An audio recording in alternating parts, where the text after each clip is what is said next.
চিৎকারের রাত।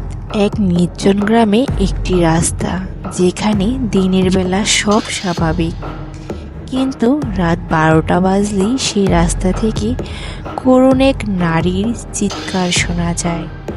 গ্রামের মানুষেরা বলে, এই চিৎকার শোনা মানে মৃত্যু ডেকে আনা। তাই রাতের সেই রাস্তা সবাই এড়িয়ে চলে।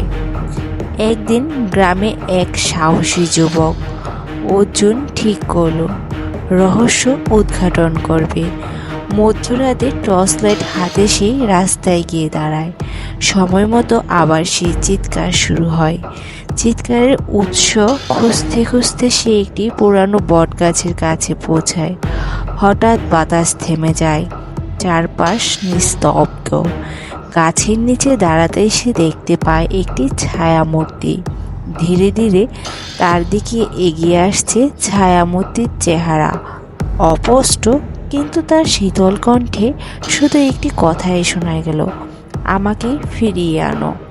অর্জুন ভয়ে দৌড়ে পালানোর চেষ্টা করে, কিন্তু পেছনে তাকিয়ে দেখে ছায়ামূর্তি তার কাছেই আসছে।